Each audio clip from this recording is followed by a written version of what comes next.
Thank you. Hold on. Sure.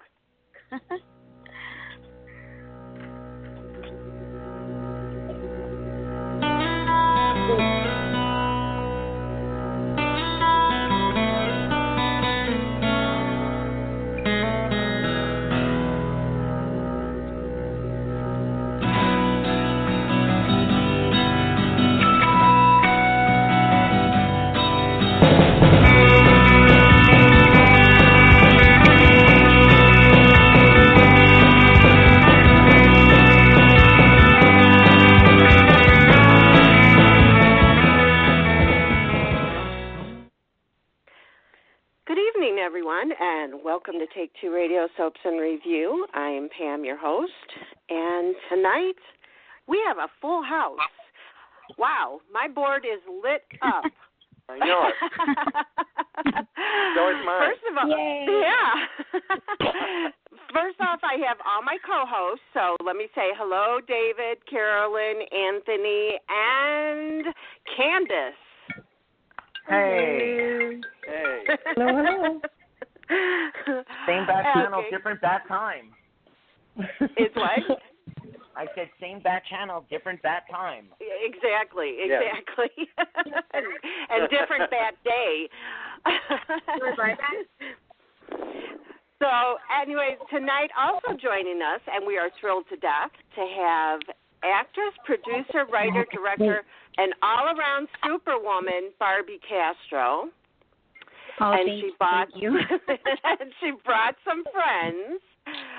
Actually, only one of her friends showed up, unless that's the other one calling in right now. No, Jordi, are you there? I'm here. We got a couple of friends.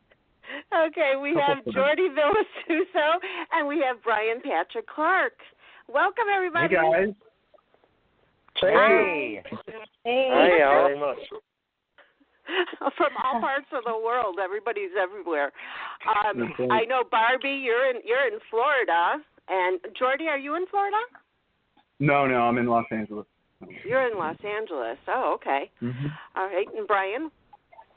I'm in Florida, a different part of Florida, but I'm in Florida. Oh, cool. So the only one that had to travel for the movie was Jordi. Jordi. Jordi definitely traveled the furthest, but I know for Barbie, it was probably not unlike what it was for me. What was it, Barbie? About 3.5 hours to North Captiva Island, ferry, 2 hours. the way it was for me. Okay, for me it was about 3.5. But that's because I was driving 110 most of the way. Oh, my gosh. Wow, Hey, what are you laughing at? Is there something wrong with 110? Allegedly. Not in Florida, apparently. Alligator. You must have been on Alligator Alley. Oh, yeah. Well, if I were in Alligator Alley, it would have been 120 or whatever my Kia Soul could do, I promise. I'd blow through that as quickly as I possibly could. Well, you all are crazy, but we're glad that you're here. So I think we're glad to be here. Before we talk about the movie, I mean, do you really see a lot of alligators or crocodiles or whatever walking around Florida, or is that just like a hit or miss kind of thing? If you golf, you do. I mean, I've never really seen one, but I know that neighbors and things like that have seen them in their lakes and stuff like that. I think I would die if I actually saw one in my backyard or in a lake where I was actually enjoying the day with my family. I'm terrified of them. I think if you live in Florida, and we've only been here 14 years. After 28, I've been in L.A. I think you early on become educated to the reality that anywhere you see a fresh body of water, you're probably looking at gators. You just don't know you're looking at gators.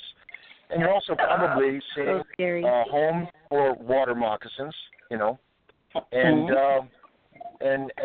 and I've heard many people say they don't bother you, they leave you alone. But by the same means, there are those anecdotal instances, which happen too frequently for my liking, where apparently they didn't get the memo about leaving you alone. Hey, Or you're a small dog. I don't want the malcontent to decide. You know what? I am in a really PO'd mood today, and somebody's going down. Yeah, that's not good. That's not good. No. I'm so grateful that I live by Lake Michigan, where we don't have to deal with that kind of stuff. So. No, you just deal with the cold. Yeah, exactly. You have frozen tundra instead. Right. And as much as I can't stand winter, even being born here, I'll take that over walking gaiters and moccasins and whatever else you mentioned there. He's exaggerating because I grew up born and raised in Miami and I've never seen one. So I think he's exaggerating a little bit more. I don't know about the exaggeration part. How about the crocodiles they also have in South? I spent a month in Florida 2 years ago, and I saw 2 gators. So I don't know if that's exactly an exaggeration. Well, I think like where you go, if you're in the Everglades and things like that, then yeah. Yeah. Well, I was in Lake Mary, which is right outside of Orlando. Lake Mary is one community over from us. We're also up in Seminole County. I know that we went canoeing on the Wekiva River the first year we were here, and we thought it was so cool when we saw a gator that was maybe 1.5 feet long on a log, and we paddled over to it and thought, oh, how cute, look at the little gator. And then all of a sudden it occurred to me, good Lord, where there's 1.5 feet long gator, there's probably a mama gator also. You better get out of here as quickly as possible. Yeah, so, cute little thing except for what gave birth to it. Exactly, and that's the one that'll come after you. Exactly.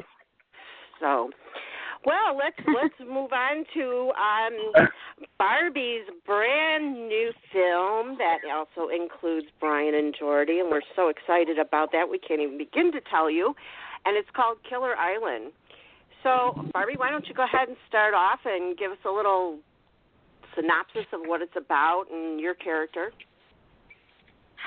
Well, my character plays a woman who basically goes to the island to vacation with her husband and shortly realizes that there was a murder on the island, and she decides she wants to try to figure out who it was and uncovering that. And there's a lot of little surprises throughout the movie. This isn't just, your standard movie where you think you know who the murderer is up front.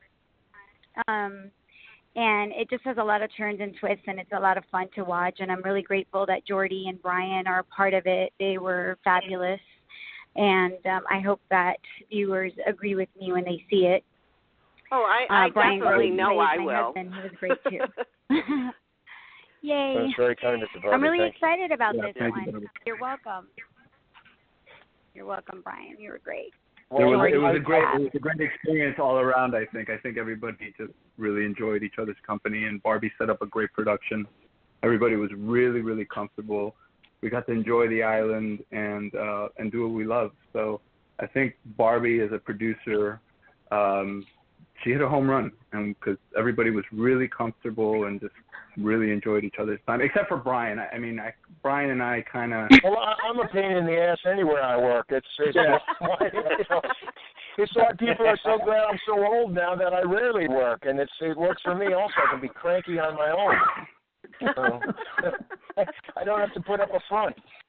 So funny. For me, it was very important in the casting process to work with people that I know are nice and easy to work with, because we were going to be on an island for 3 weeks,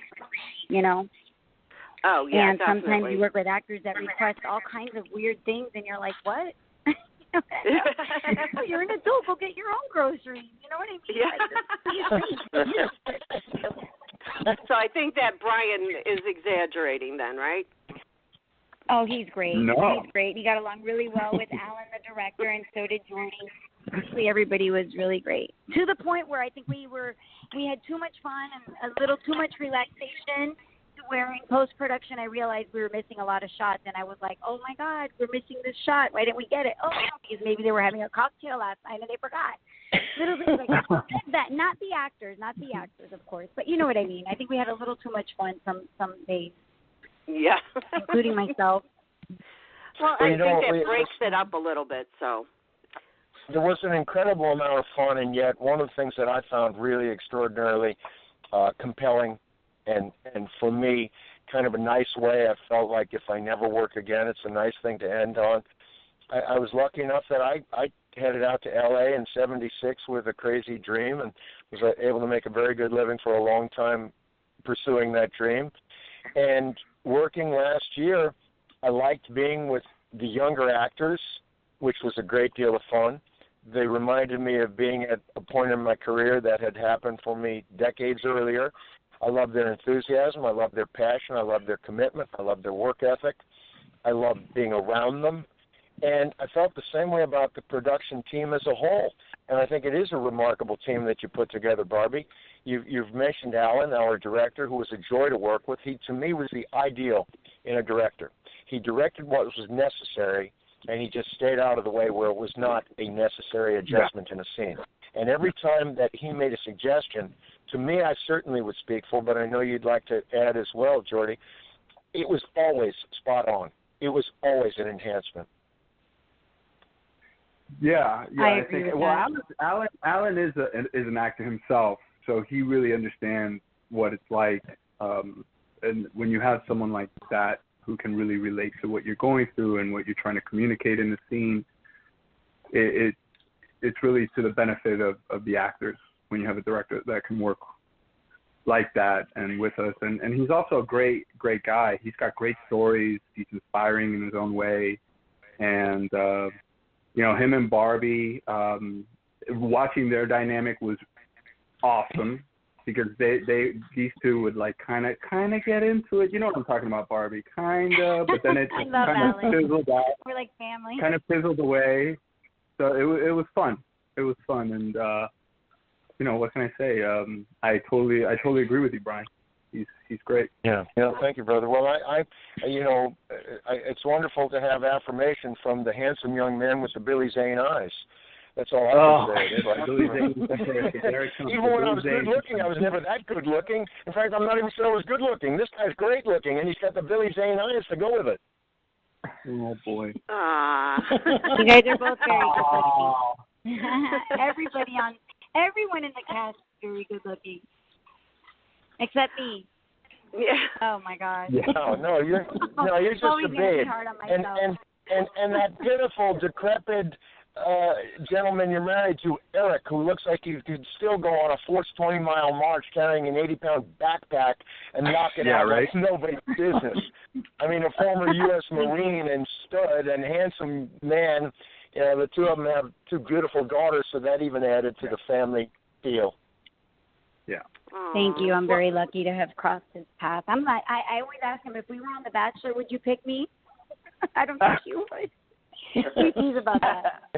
25 years this year, married to him. I'm very lucky. Thank you for bringing that up.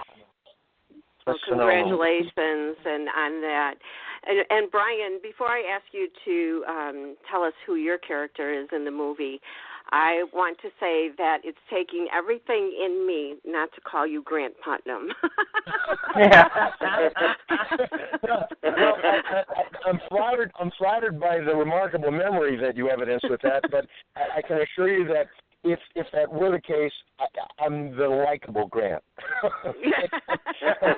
Or at least for the most part. I'm only occasionally the lunatic Grant.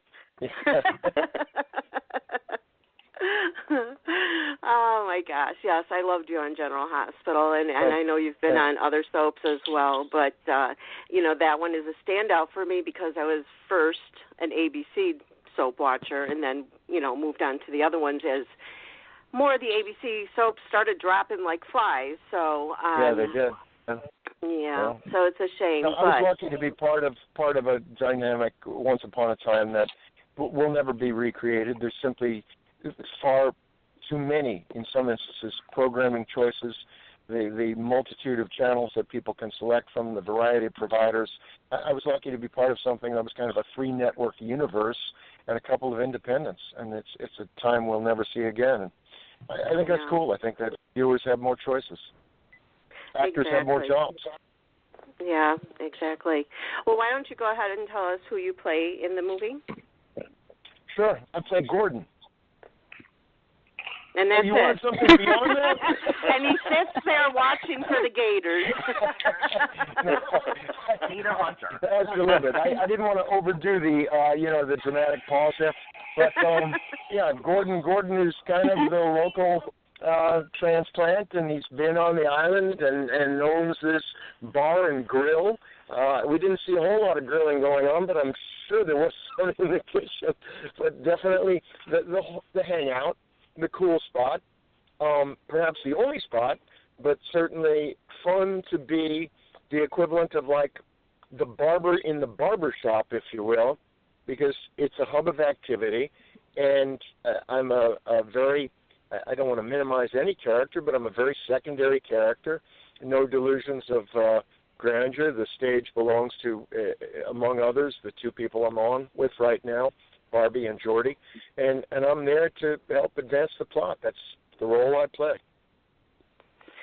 And he planted the seed. He's the one that told me all about Johnny.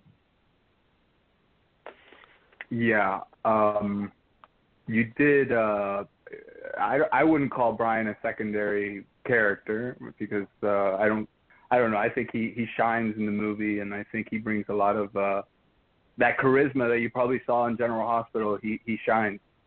So 1,000%. Whatever secondary, yeah, he's so charming to watch, and he brings a lot. It's a thriller, right? So you're gonna have a lot of high stakes, and he has a sort of easy kind of charm that really kind of can lighten the mood to the picture. I believe. Yeah, that's very kind of you to say, Jordi. No, it was a joy. It was truly a joy. I just left dinner. I mean, literally walked out in the middle of the dinner, and my wife will pick up the tab. It's okay. With Kathy and a very dear friend with whom I'd played college football. I haven't seen him since '92, and I got up in the middle of the dinner, and I was just telling him. I said, "Yeah, brother, it was a project I had chosen not to work for close to 4 years. There was nothing that captured my fancy, and there was nothing I wanted to chase. I felt like I'd had a nice run, and I liked spending time with my wife and my child and my friends, and end of the road. And it was really a gift that this opportunity came my way. And if I never step in front of a camera again, I will be thrilled both with the people that I got to work among and the end product, because I think the film, above and beyond all, accomplishes what you're supposed to accomplish, and that is to entertain. If you can engage an audience for a period of time and entertain them, you've accomplished your goal. Yep, no doubt. Thank you, Brian. And thank you to your agent who reached out to me. That speaks volumes about Barbie and her crew. So. Oh, yeah. Did it at least energize you to look at a few more scripts before you pack it in completely? Did the experience at least energize you to look at a few more scripts before you pack it in completely, Brian? In all honesty, it's funny. I thank you for asking, but I recently had an opportunity sort of thrust my way, and I said, you know what, we'd love to, but we're going to watch our son pole vault at the Tennessee Relays. He's a college pole vaulter. And, once upon a time, I would have reworked my entire life to work on something that in any way was attractive. It's a lot more fun for me to just spend time again with my wife and my son. I'm married to a woman I love, and I've got two great sons, and one of them being 20, one being 37. I really wouldn't want to chase the work. I wouldn't want to chase it. I'm not going to get the work that Bryan Cranston gets, okay? And even if I had the opportunity that Bryan Cranston, who's a great guy, if I had those opportunities, I don't know that I'd want them at this point in life anyway. He's a great family guy. He just has more energy than I, perhaps. So, Jordi, thank you, Brian. Jordi, why don't you go ahead and tell us about your character? Well, I play Jim. Here we go. Go watch it too. Jim loves to fish. Do you remember? What's that? I'm sorry, I lost you. Are you there? Is Jim a gator watcher too? You still here? Sorry. I play Jim. Jim is he's also a local on the island. I believe he retired on the island, and I really enjoy fishing and get caught up dealing with my nephew who is, you know, we rent out these I believe they're what would we call them? Well, properties that, you know, rental properties. I guess they're condos that we own them, income properties. And we welcome our guests and we make them feel comfortable on the island. And, you know, and then there's all this until they end up dead, right? Right, until they end up dead, exactly. You know, that's a warning. Don't get too comfortable. Yeah. Well, what a way to go, getting comfortable with Jordi. What's that? I said, what a way to go, getting comfortable with Jordi. Oh, would you like that? Absolutely. Absolutely. Guy with a smile on your face, right? You know?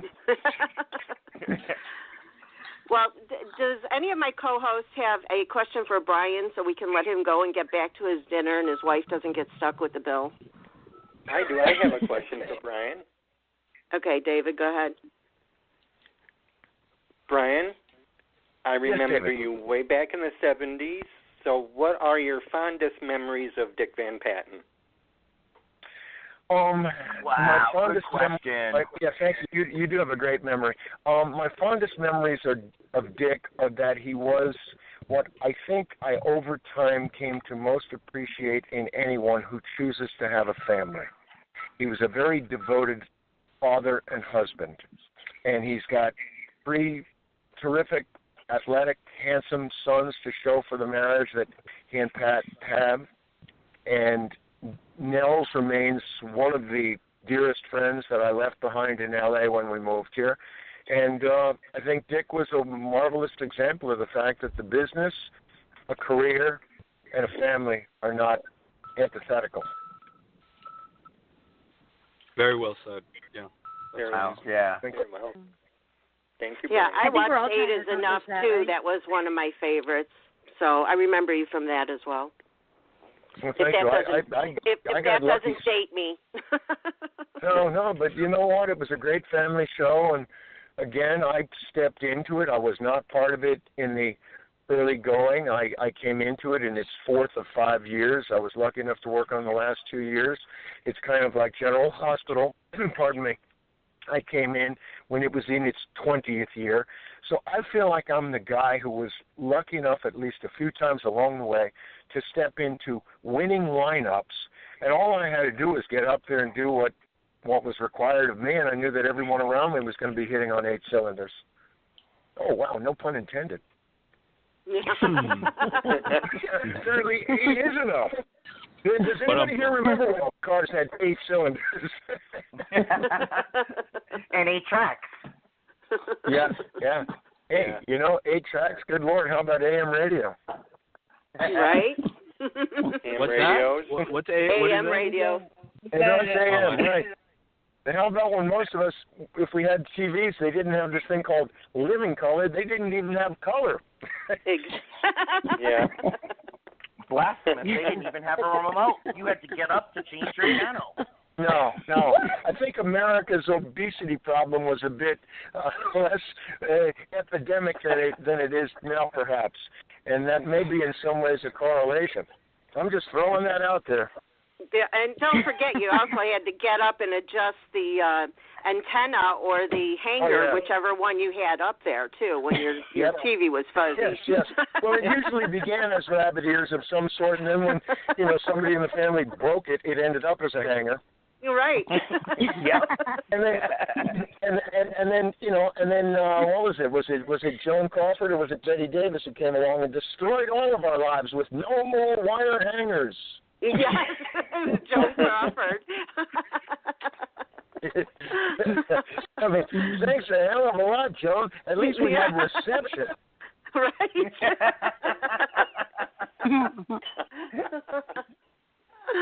Oh my gosh. Wow. So, Anthony, do you have a question for Brian? Well, I asked my question before. I just want to say thank you for the body of work. You've been incredible. No, thank you, Anthony. Thank you, really. I feel like a very, very lucky guy. Made a good living for a long time doing something that many people would like to have the chance to do, and a lot of talented people along the way never got a shot. I just feel like that. I feel like I got incredibly lucky. I was a tiny young boy when you came on and married my dream girl. I wanted to marry Susan. Wow. Well, then you would remember this. Maybe you wouldn't, but you should know the song. This was one that Alan and I shared. Susan, looks like I'm losing my mind. Done by the Buckinghams out of Alan's old stomping ground, Chicago. Yep, exactly. Yep. I know that song well. Yeah, Carolyn and Candice, either one of you have a question for Brian? I just wanted to say thank you for coming on to the show and talking about it. And I'm definitely going to watch 8 is Enough because I'm the youngest. I guess I am the youngest of the co-hosts. Oh, my gosh. So, and I do enjoy, like, classic TV shows. I do. I really appreciate, especially now, the classic TV shows where you actually could sit down with your family and watch. So, yeah. Well, thank you. Yeah, and you're right. And it is unfortunate, and I'm hardly a prude, I'm anything but it is unfortunate that nowadays when families sit down, you really have to be very circumspect about whether or not it's appropriate for everyone's eyes. Mm-hmm, and I'm not in favor of censorship or anything else, but there certainly has to be home censoring of a sort. Exactly. Yeah. Yeah, a 7-year-old Kathy and I should be watching Law and Order. Yeah. Well, I mean,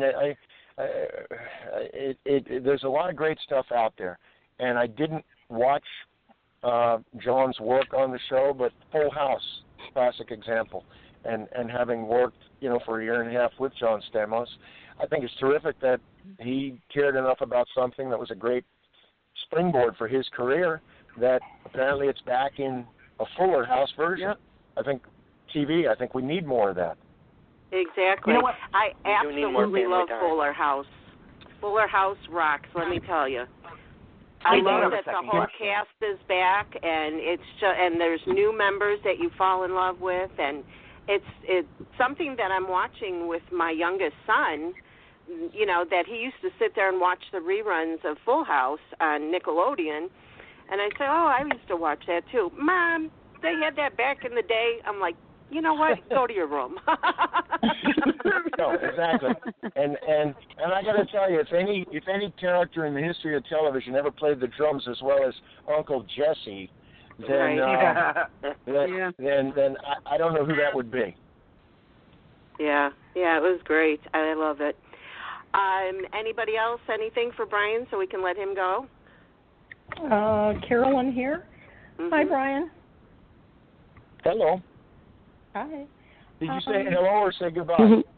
No, I said hello. Back to the movie. Is it a good guy, bad guy? What kind of part do you play? Yeah, what kind of part? Or can you give that Well, I think that's giving out a little bit too much. I'd never want to line people up as good guys and bad guys because I think what we all ultimately are a human mechanism. So you figure out who the good guys and the bad guys are. Yeah, exactly. You gotta watch it. Good answer. Yeah, precisely. Well, thank you. Well, if you don't mind, I'll step back in and finish up with my wife, and if my dear friend hasn't run off with her, I'll consider myself yet luckier, and then we can all remain friends for a time. Well, thank Great you, hearing your Brian, voice, so Brian. much for joining us, and it was so awesome to speak with you. And you enjoy the rest of your dinner with your family. God bless each and every one of you. Thank you for giving me God bless you, Jordi, Brian. wonderful to speak with you as well, brother, and God bless you. Barbie, thank you. That's all I can say. Thank you, Brian. Thank you. Bye-bye. Have a good evening. Bye. It was so nice speaking with him. Thank you, Barbie, for that, for putting him on in your movie. I'm telling you, It's so nice You're to welcome. see faces from the past, you know. It is. Yeah, I agree, and he's amazing, and he was great to work with, and he's so talented. You know, I was just thinking before Brian left, I should have asked, but Jordi, you can answer this. You know, you both come from the soap world, but I don't think you've worked together before. Is this the first time? Yeah, it was the first time, and we were able to relate about our, daytime television, which was really interesting. He worked in a time. I don't know if he worked. I started working in '99. I don't know if Brian was working at that time in soap operas, and at that time, when I started working, there were 10 soaps on the air. Mm-hmm. So, but we were able to relate some war stories and talk about the medium and his run in daytime television as well. Well, according to his IMDb, he was on General Hospital from '83 to '85, so he's got you beat. Yeah. Yeah, he does. Okay, David, you want to start out with your question for Jordi? Oh, yeah, sure. Okay. Jordi. Hey. With the, how do you see the role in film and television expanding in the future, and what do you like to see for yourself in 5 years? I just want to keep working, to tell you the truth, on great projects like Killer Island, and you continue to work with people that I enjoy and learn, and learn how these individuals have kept the careers that they've had going. I learned a lot from Brian. I'm very curious about how people have longevity in this career.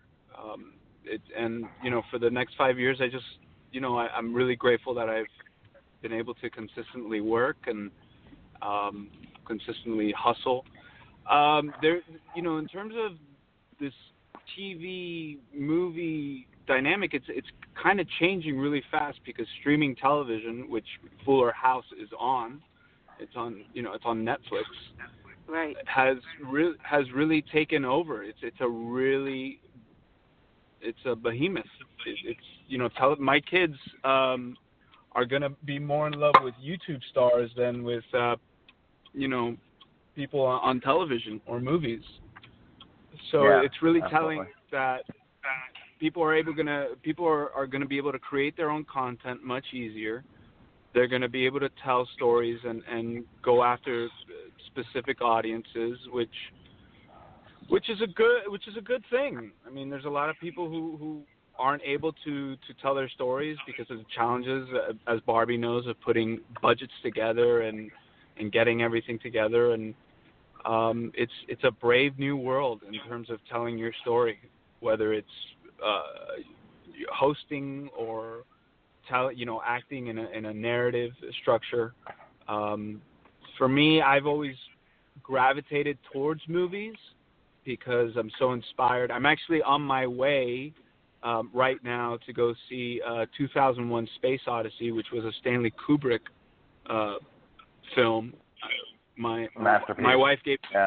Yeah, it's a masterpiece, and I'm seeing like a beautiful print in a beautiful theater, and I'm so excited. It's an event, right? You go, you sit in the theater, and you're made to sit in that space for an hour and a half, 2 hours, and focus on just that. And that's really not such the case right now, because you're able to pause your TV, go grab a snack, and come back. But the movie going experience is still the event. And I really enjoy that. I really enjoy being able to captivate an audience for a certain amount of time and them giving your full attention. I enjoy that. I wish there were theaters that could shut off cell service, like block cell service the minute you walk through the theater door, so that other people can't interrupt your total immersion. Yeah, I haven't been to the movies that often. I have 2 small children right now, although I'm making an effort to go as much as possible. So I made like a little movie theater in my house. But it's nothing like going to the movies. And, they give you that warning, but you are going to have those people, unfortunately, who don't shut their screens off, because it's becoming like, it may actually become like a thing. It kind of has already, with people attached to their cell phones, people attached to social media, constantly having to be connected. I would love it if we just had cubbies that we could just leave our cell phones in and just go enjoy the movie. Yeah. Right. Anthony, did you have a question for Jordi? I do. It's first off, I think you're great when you're vulnerable and you're acting, and amazing. If you could play any character, past or present, is there something that you've always wanted, or you wish you had done, or what's Jordi's dream role? Well, I think I'm really interested in characters who are conflicted, which I tend to play that a lot, because I think human beings are just, we're imperfect, and I think we're all kind of going, and I tend to gravitate towards those roles.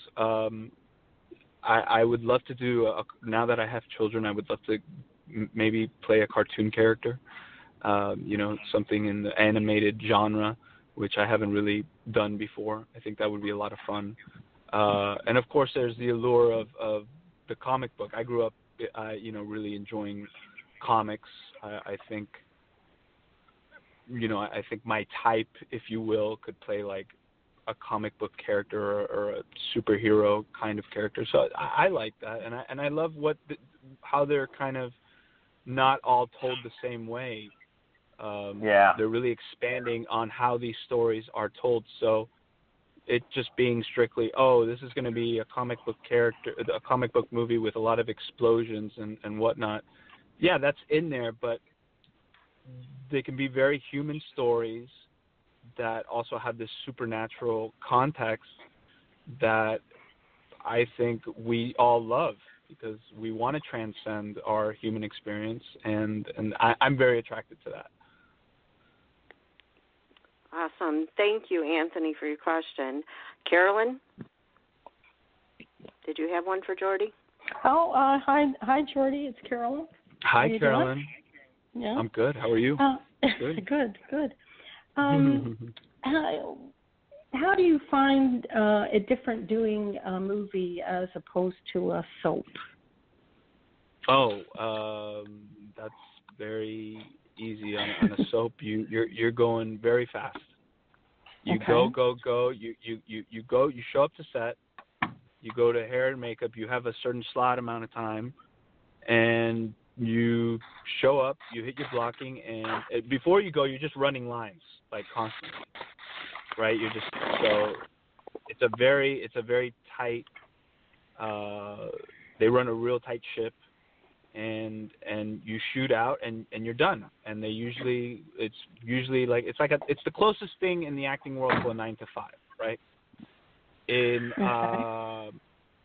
And you have this dynamic where if you're a regular, everybody you kind of have this family. You kind of accumulate these relationships that become very familiar, and you grow in this genre together. I think also the writing changes a lot, especially when they bring on a new character.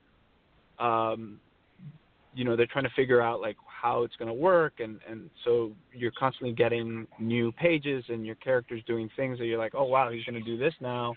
How am I going to make that real? In a movie, you have a completed script, a completed story, and we call it in the industry, hurry up and wait. Right, so you're like, they call you in, and you're sitting in your trailer, and you might be there for an hour, and then they may have a shot that they need to move around, and then, I've shot from, I've had 20-hour days where you shoot into from just noon till 8 in the morning. You know, you're just like going. Oh boy. You don't have Wait, that. but that wasn't my production. That wasn't my. No. Wasn't me. Let's make that clear. No. Close to it. No, it wasn't. It wasn't. Oh my gosh. It wasn't.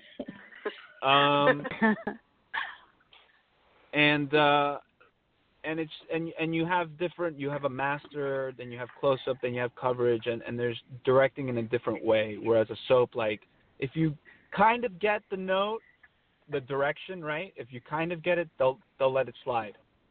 Where in a movie, they're able to be like, all right, well, why don't you try this? And then they have different takes where they can cut in, and they have different choices.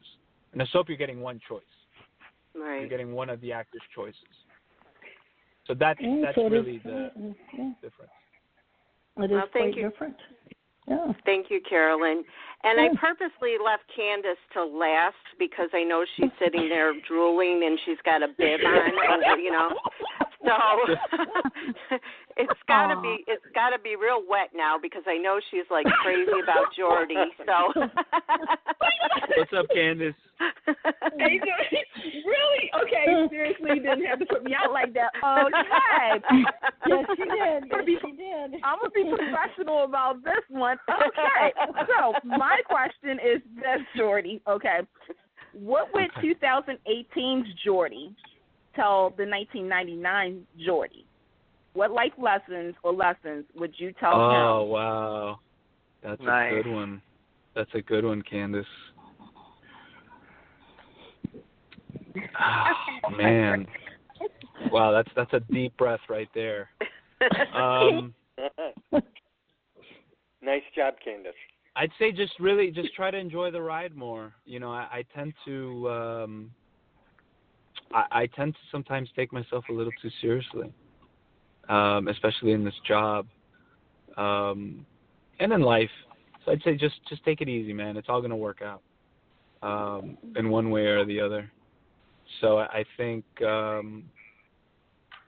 just have a little more faith, and it'll work out. Don't worry so much. That's what I would tell him. Great answer. Great answer. Yeah. I think a lot of people, you know, even people that don't work in the entertainment business need to take a deep breath and, as they say, stop and smell the roses. So. Yeah. Stop and smell the roses. Be in the moment. Enjoy it. I'm always going back. Really, what I know right now is having children, and I know Barbie can relate to this. I'm not sure if you guys have children or not, but your children make you realize how fast the clock is ticking when you have children. Right. It's just, and I really am obsessed with trying, approaching life and staying in the moment. And really like giving that to them, because they're growing and they're not gonna be, 1.5 forever. Exactly. And they change really fast. And enjoy it, in the midst of all the hustling and trying to, make this work out or it doesn't and this and that. It's really like you said, smell the roses. I'm gonna remind myself of that. Who said that? Who said I did.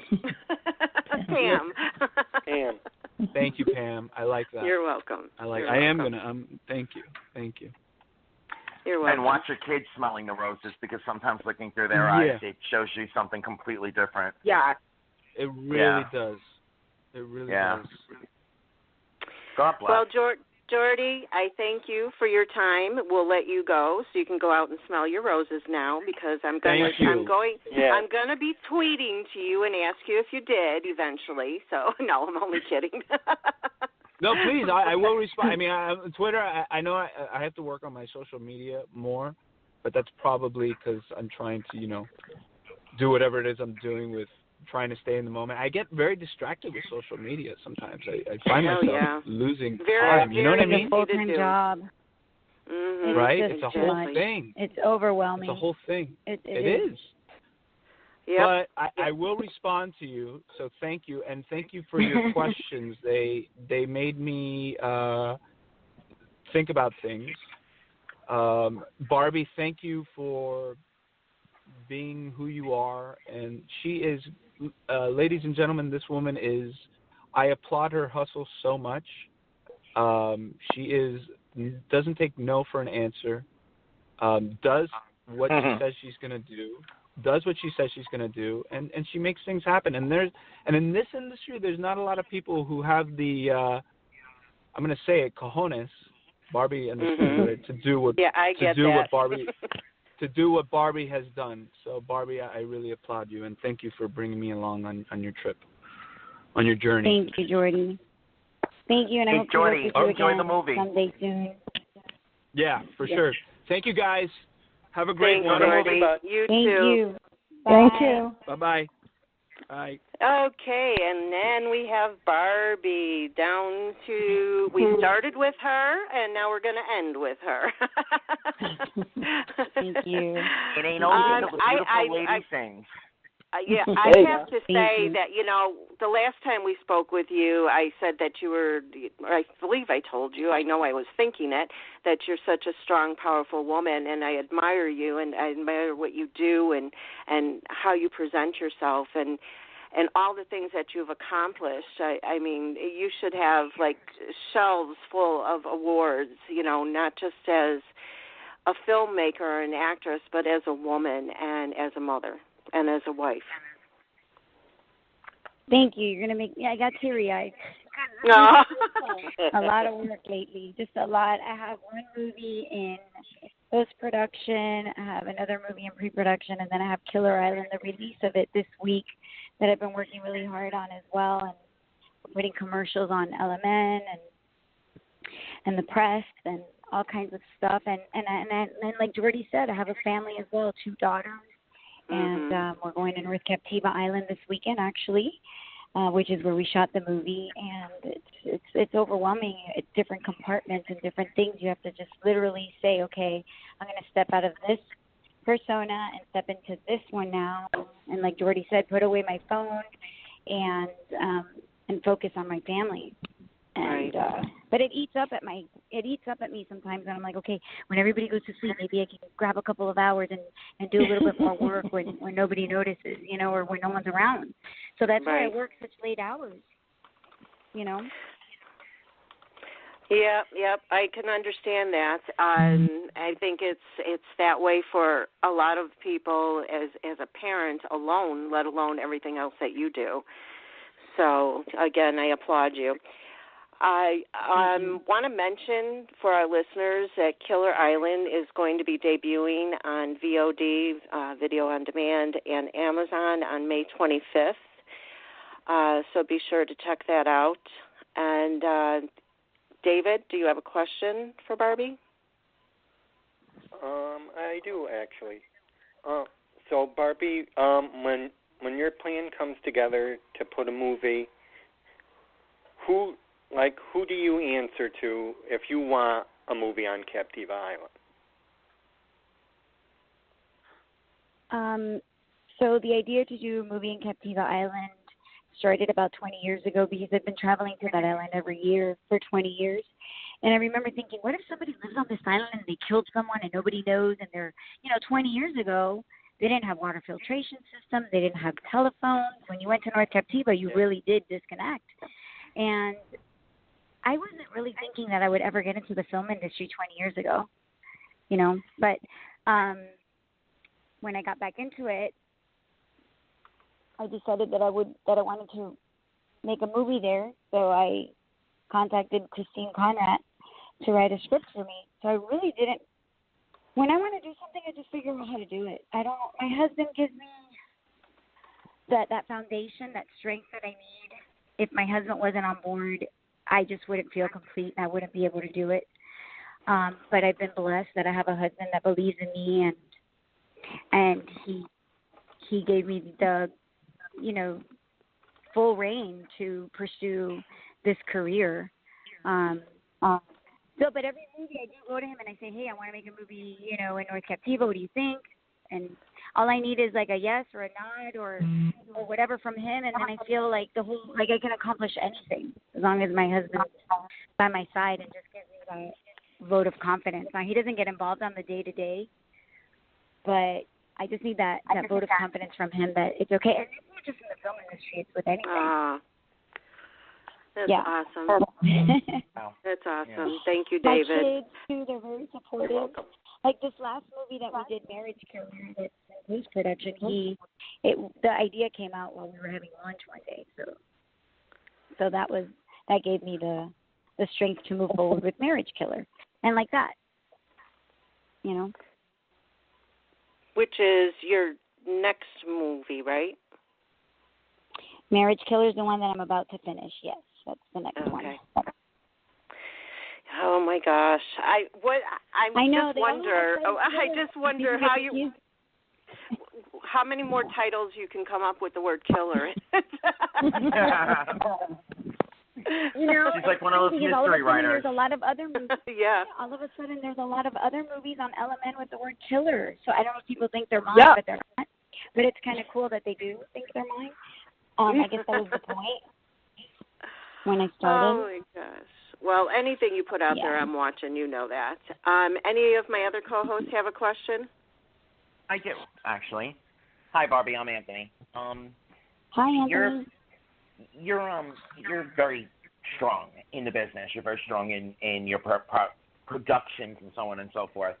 I'm wondering that the landscape of the business has changed in the last 2 years, especially with the Me Too movement and people just vocalizing how the difference between male and female actors, directors, so on and so forth, pay scales and respect levels. What's your take on it? Has anything changed for you recently, or what's your take on how the business looks in the last 2 years and making projects and things? Like Jordi said, a lot of changes, a lot of free, paper, people basically paying a submission, a monthly fee to be able to watch unlimited amount of footage on Netflix or YouTube now even, and so it is changing as a business for me, and I have to kind of like stop for a minute and reconsider where I'm going to go when I'm done filming Dream Killer, which is we're filming that one in July. So it's changing for me as well. Lifetime changed as well. They're playing different things, and you kind of got to go with it and kind of figure out where you're going to go. But for this next movie, I definitely have to take a step back and figure out if I'm going to change my genre. I can't depend on one specific niche. So now I have to basically redirect and figure out where I'm going to go. But because I am very hands-on on what I am doing, I'm very in the moment with what I am doing, I don't have time to, right now, I don't have time to develop a new project. So it's going to be one at a time. So, and also with what you were saying with the movement, because I'm in Florida, I'm not involved in it that much other than what I see in the news, and that also depends on how often I go and look into it. So it kind of helps me that I'm not in that environment on a daily basis. I live in a very rural part of South Florida.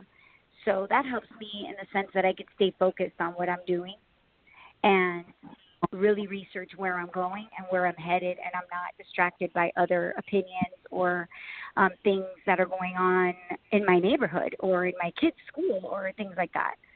So I've been very fortunate. My husband and I go to Miami when we want to go party for the weekend, and we do weekend staycation. But for the most part, we live in Southwest Ranches, which is a very rural part of town. So we can do both. If I can follow up for a moment, though, do you find you do have to deal with executives at points in time, I'm sure. Do you find it easier than it was 5 years ago? Or more respect level given than... Oh, yeah. When I first started, it was harder, and I was definitely intimidated by casting people, dealing with agents in California. And now I put myself right in their lingo, and I feel very comfortable talking to them. But at first, I was very intimidated by the attorneys, by the agents, and I think that they've even humbled a bit, too. It's unfortunate. Everybody's getting, when it comes... Oh, I'm sorry. Just heard my own voice. It's unfortunate, but we're all dealing with the fact that networks aren't paying the same. So it kind of trickles down to the producers and then the actors and then the crew members. So, we all have to make it work that way. So even the agents have humbled a little in that sense. Yeah. They just want to keep it working, and they just want to make sure that their actors are working in a good production. you know. Right. But at the same token, I don't blame them because when I first started, I didn't have any resume to really prove that I was going to do a good product. So it took time to develop that resume for me as well. Right. Thank you, Anthony. Carolyn or Candice, do you have a question? I do. It's Candice. Oh, go ahead. Oh, go ahead, Caroline. Candice. No, go ahead. No, that's okay. We're so polite here. My question is, did you always wanted to do this? Did you wanted to be an actress, a producer, a writer of movies? Did you? I've always been a singer, actress. I was when I was younger, was a triple threat. Then I got married, had kids, all that stuff. Gave up on it. Started it again in 2009. I just wanted to get back into as an actress, and I realized that I had to take my career into my own hands pretty early on.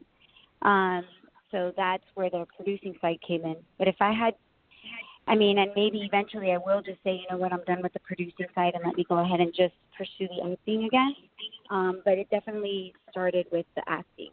The producing just was secondary. And now I'm going to direct the next movie I'm directing it. So. Awesome.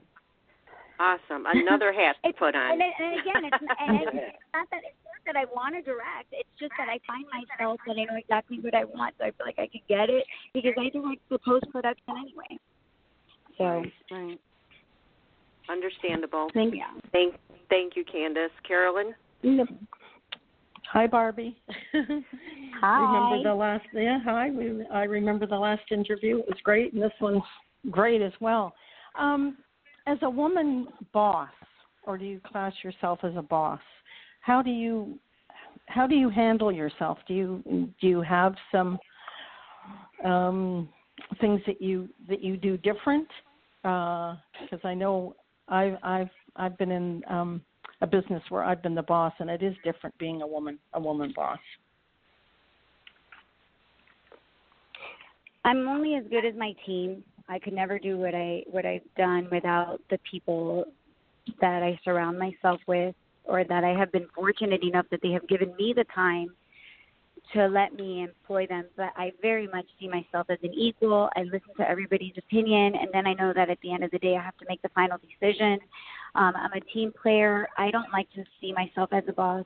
But to answer your question, maybe I'm not answering it correctly. I do find that as a woman it has been difficult for me to gain that level of respect that that I think I deserve, or that I know what I'm doing. I know my niche. I know my niche very well. I know what I'm going after, and it's really hard to get that sometimes. Everybody in this business is very artistic, and they have their own vision, and they want to bring their vision. But sometimes that vision that they have, that they want to, put into my project, could cost me my project not selling to or going where I want it to go. And so that has been really difficult sometimes. But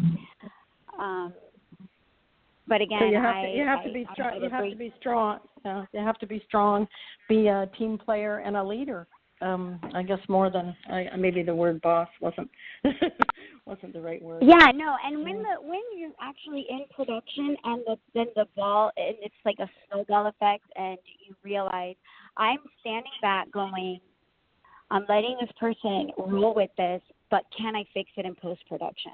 Because I'm also in the construction industry. I we build homes and stuff like that. So I know that that it can always be fixed. But so I'm always standing back, thinking I don't want to argue. I want everybody to be happy on set. I want everything to be fine.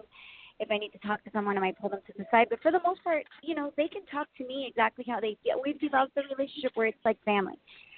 And I'm very grateful to be able to work with, again, everybody that is on the crew, because it's been the same team for about 5 movies now, and I love them all. So you're more of a production manager, but you have the last word, right?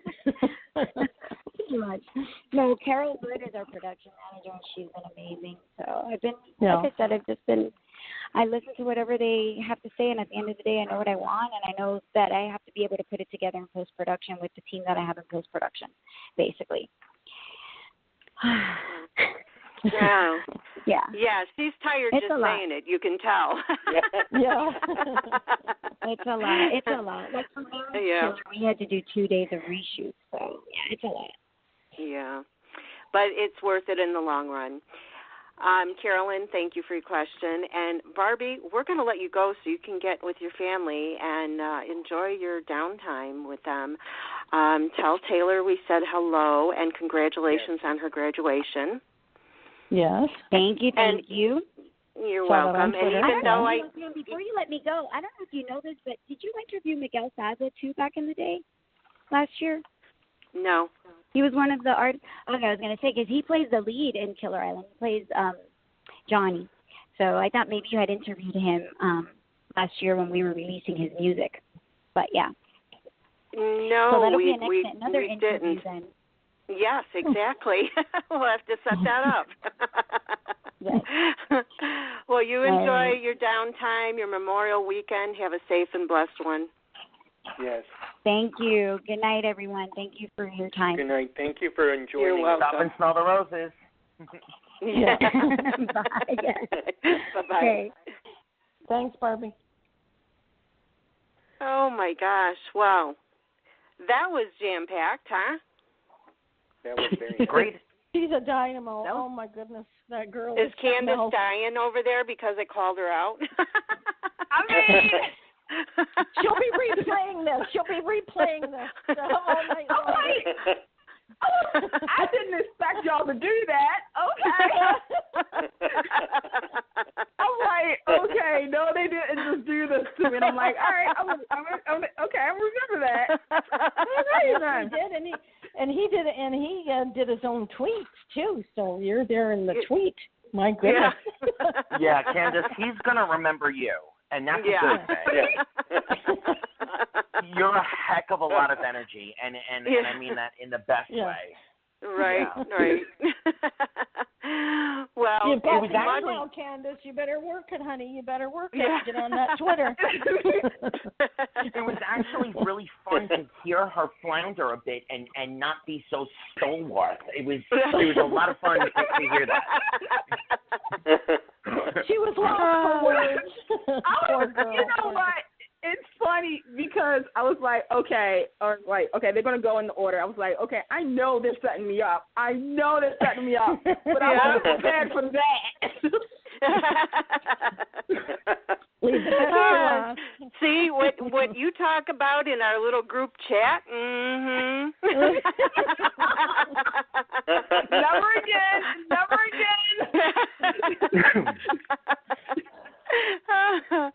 Well, it was a blast, and thank you guys for the great questions and everything. And we're down to 57 minutes, and we still have 4 soaps to recap. You guys go ahead and start with Days, so that way CAROLYN can, get off the phone and not sit through all the rest of the soaps that she doesn't watch yet. So try to keep it at yet. Yeah. There's always that word. Yeah. So try to keep it at 15 minutes so that way we can get through all of them. And if we don't get through all of them, then we continue on the next show. But the next show we do have guests coming again. So let's try to do our best to get through them tonight, okay? And I'm going to go ahead and put the phone down because I'm the only one not caught up on Days. I'm almost there. So I'll be able to you don't want to. Yeah, walk away. Yeah. Right. So I'll be back in 15 minutes. Go ahead, guys. Have fun. Okay. Make sure she puts the phone down. Make sure she's on. Okay. That was a little school mom. Okay. All right, party. No, not yet. Her phone's not down. Oh. Well, go ahead, CAROLYN. This is your forte. Okay. There. Who has been watching Days in the last couple of days? I have. Let's just start it out with Teresa. Oh. Okay. Take it, CAROLYN. We got Teresa. We got Teresa, even Brady. Yeah, you kind of thrown me off because I was going to go Leo, Kate, and Sonny. Oh. Oh, yeah, God. I find that. Yeah, that's high. Oh yeah. Oh boy. Who wants to discuss Teresa? Because I really didn't. Let me first start by saying it seems like Days is now going the triangle, down the triangle, Bermuda Triangle. Yeah, with all the triangles now. Yeah. Which another soap is so mired with. However, they do it a lot more cleverly, with a lot more interesting dynamics than said other soap currently. I absolutely love the idea that Brady couldn't answer Eve. I love the idea that I don't think Brady knows himself, and that's realistic. If you think, she didn't come back from the dead, and she came back with a powerful excuse. Usually it's, I'm about to say I do, the church door bursts open, and it's the love of my life, flying in. This was done really, in a really believable manner. And I absolutely love that. Now I'm going to say, and people are going to probably scream at me, but I actually hope that Brady chooses Eve, and I'd love to see them retouch on JJ and Teresa. When she left, the honesty and the adult conversation that Teresa and JJ had really left me wanting more. I think now that both of them have matured as characters and as actor and actress, I think it would be really interesting to see that dynamic again. So I'm secretly hoping Brady chooses Eve, and that's where we go. Does anyone know if Jen Lily's staying? Is it going to be short term, long term, or does anyone know? Short term. Oh, okay. It is short term. It's short term, but it's open ended. Yep. Oh, okay. It's I guess open-ended. if people, if people embrace her back, then they may keep her on. Okay. Good to know. What about you, CAROLYN? What's your where's your heart with this? They're dragging it out. I don't know. I'm kind of not into the Teresa and Brady and Eve. I love them all as actors, but I don't know. I just it doesn't turn me on. I like this Leo and Kate and Sonny. That's got me hooked. But he's such a slime. Leo is such a slime. Oh my goodness. He's a slime that I like to watch, though. Oh yeah, me too. Yeah. He's very charismatic. Yes, he is. He's riveting. And now I'm feeling bad. Did you see it today? And Kate didn't pay him. Oh, I did. Oh. That was a shocker. So he's I was surprised it's so soon, though. Yeah, I was just surprised they were using that so soon. Yeah. I thought they were going to bring it out a little more. Yeah, but I didn't expect it today. I want them to drag on. They cut short, and the things that I want them to cut short, they drag on. But, well, we don't give spoilers away on this show, but I can say from inside information, not the coming week, not next week, but the following week, that storyline is going to topsy-turvy right back on itself. There's something very interesting coming. Mm-hmm. So keep your minds and heart open, because it's going to be very interesting in 2 weeks. Okay. Candice, what about you? The triangles, where are you at? I am, first and foremost, I am so glad Teresa is back to save Brady from himself. Oh, I'm all for it. I mean, I knew, the soap fan in me, of course, it's like, okay, Brady and Eve are going to be happy. Something's going to happen. Teresa's going to come back. We got that. The scenes with Eric and Jen, can I say Emmy nomination? Can we already say they're real? Because those scenes was emotional when, he found out and stuff. I mean, that is what makes me so happy about Days of Our Lives right now is that they're following through with a lot of things. Yeah. And the thing is that, I know that, we're going to have Eve and Brady, but you know who I want Teresa with? You said JJ. I want Xander. Oh. I love a good redemption story. That's why I'm rooting for Eve. I would definitely root for Xander redemption. Just I want to see him on screen every day. It's shirtless as much as possible, but that's beside the point. Amen. Yeah, there is definitely a chemistry between them two as well. Yeah, and I would like to see how the actor himself handles vulnerability, like totally crashing out, over Teresa and realizing, whoa, my life choices have put me in a place where no one will ever love me with abandon. No one will ever trust in their love for me. That would be a very awesome storyline to watch unfold. Ron. Yeah, like he said, Teresa owes me. Teresa owes me. Yeah. Well, we got to keep the time moving, so let's jump into Stefano. Stefano Porto, Abigail, and Chad. Carolyn, right, this is your forte. Let's. What do you think? What do I think? Well, I really like Stefan. He's crazy, but I like Stefan. I'm wondering at the end of the show today who walked in on Vivian. Yeah, I am too. Absolutely. I'm thinking Roger. Do you think this is the end of Gabby, or do you think, or let me say, Abby Gabby? Do you think this is the end of Abby Gabby, or do you think she's going to resurface? Oh, I think she's going to resurface. Not yet. Mm-hmm. She was saying that to her mother today.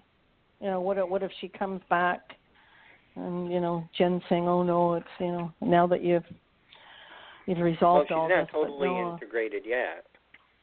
Yeah, no, I mean that doesn't happen overnight. So.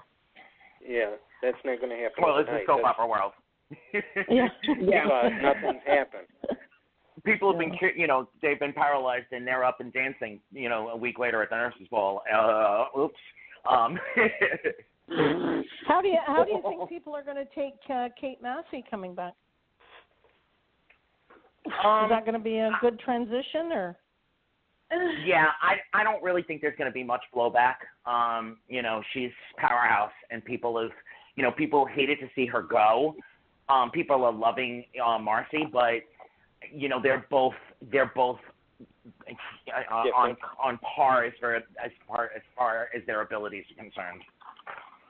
Now, did everyone know that Marcy Miller was going to be like short term, or is this a surprise to anybody? Yeah. Or that this surprised was a me. surprise. Yeah. But you got to think this is ahead. So this is now. She's not leaving now. This is my perception. Yep. She's leaving now with the story that she's taping now, not at the end of the one we're seeing. Oh. Is that how anyone else sees it? Yeah. Well, I can tell you from the business perspective. From the business perspective, when she was nominated, and then got all the press that she got, Days expected her to sign another contract. And Kate did want, Manzi wanted to come back. So it wasn't that they replaced, it just, all the pieces kind of fell into place because they were considering creating another character for Kate. Or possibly doing the whole, I'm sure they were also looking into possibly, the double thing, was this really, so on and so forth. But it all worked out. Marcy, I think, is looking at other projects and wanting not to be pigeonholed in this role. Yeah, it's basically the same thing like Kate, because Kate wanted to leave to do primetime pilots and movies and stuff like that while Marcy was taking over. So now Marcy wants to do the same thing, and now, like you said, everything fell into place. And it's a good thing Billy Flynn signed his contract. Yeah. Absolutely. And a little birdie whispered in my ear that Kim Mottola had recently approached Bold and the Beautiful. So, I think these younger actresses are starting to pay attention. Even when Steffi left, she was pursuing other projects that she thought were gonna Jacqueline, that were going to propel her career forward. I think these younger actresses are really paying attention and saying, you know, I have to decide it's not, you know, it's do or die when pilot season comes. You know, is my paycheck, is a steady paycheck worth it? Because when I'm older, I'm going to need that paycheck. Right now, I can play a little more. You know, Well, Marcy certainly grew into the part. In the beginning, I thought, oh my God, this is like watching paint dry. But she really pulled it off. I have to say she's done an excellent job. I'm going to miss her. I like Kate. She's great too. I just don't like the back and forth. But anyway, it is what it is. Yeah. Are we done? Are we done seeing Chloe we are done. or? Well, okay. One more touch on Chloe, and then we'll move on, and I'll bring Pam back. Are we done seeing her, or is she just in limbo for the moment? No, Paul is on the. Paul and John are on the case looking for her, and Paul knows where she is. Oh, that's right. Paul, Will said today that Paul's away for a few weeks, and maybe he'll get his memory back. And him and Sonny, somebody's gonna have to catch Sonny when he falls with this sexual harassment suit. Yeah, it'll be interesting to see. The fans want Sonny and Will together. I think they want them back together. What do you guys think? I don't know. I go back. I honestly see a pretty 50-50 split online. As far as, and people were saying that they would in the last couple of days, people were saying they'd be interested in seeing Will and Leo interact too, on a sexual chemistry level. No, not me. I was one of them. I was one of them. I'll be honest. I will raise my hand. Yes. Yeah, I mean, I would like to see. I would like to see more interaction. You know, because I always say that sometimes when you think one couple has chemistry, when they start to interact with other people, then you start seeing better chemistry maybe. So to me, then again, you know what?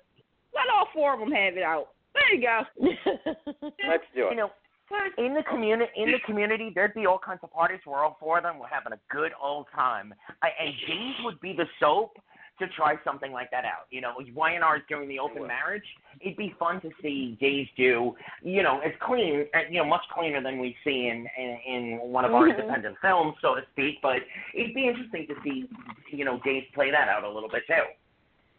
Well, they were trying to get the four of them together for a date night, but I don't think that's going to happen now. Well, Carolyn, thank you for staying on, and thank you for your Days, you know, perspective. You want to stay with us, Carolyn? Yeah, I can stay. I've got another 40 minutes, and then I'll learn about the other soaps. Okay. Well, let's jump right into LA and Bold and Beautiful. I got to get Pam back in first. Well, she can join us where we are. Let's jump right back into LA, and there's a lot of screen time being devoted to whether or not Wyatt has been doing the right thing. I love the idea that Katie is actually championing keeping quiet. I'm so tired of the you know, Ridge and Bill did the wrong thing, and Bill should. It's getting so old, but at least Wyatt and Katie are giving it a little bit of fresh spark. And of course, no one else in LA exists since the last 2 weeks. They really haven't.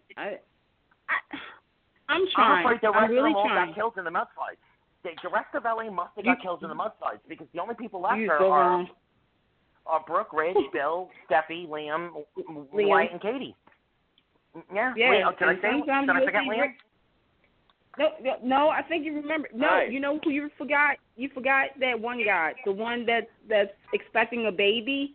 That guy, him, the Liam. Liam, yeah. Yeah, everyone else is trying to get themselves out of the mudslides, I guess. You know, Maya and the baby God, I hope they're safe. Right? Donna, Justin. Well, we saw. Well, yeah. All right. Here's the deal, real quick. I'm just gonna say. Oh, go ahead. I gotta see where she is. She left me. Okay. No, please, Candice, go ahead.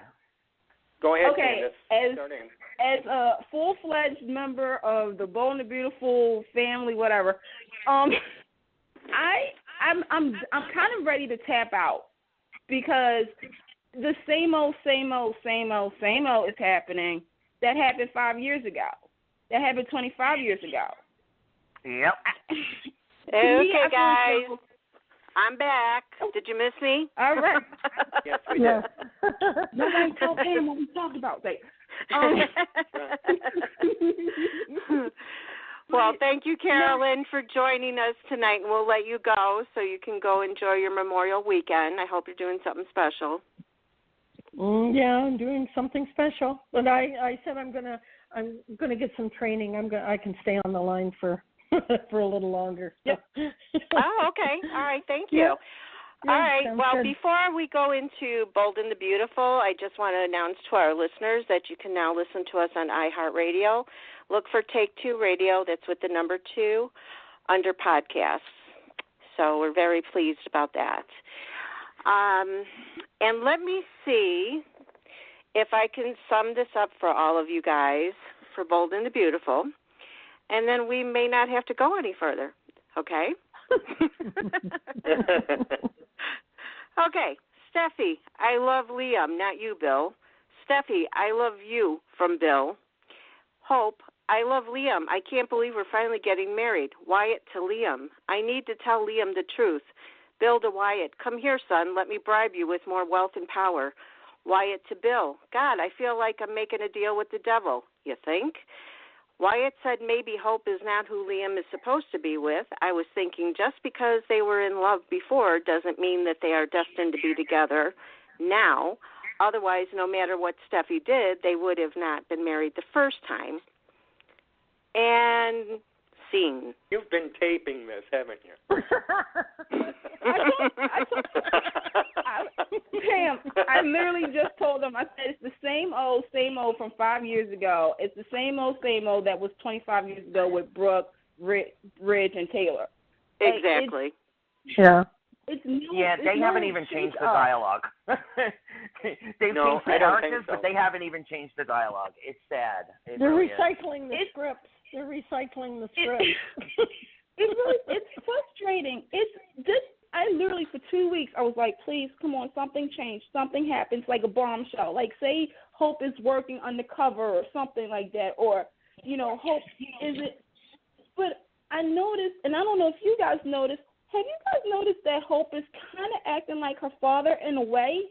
Like how Deacon was, a little shady, like Right. Yeah.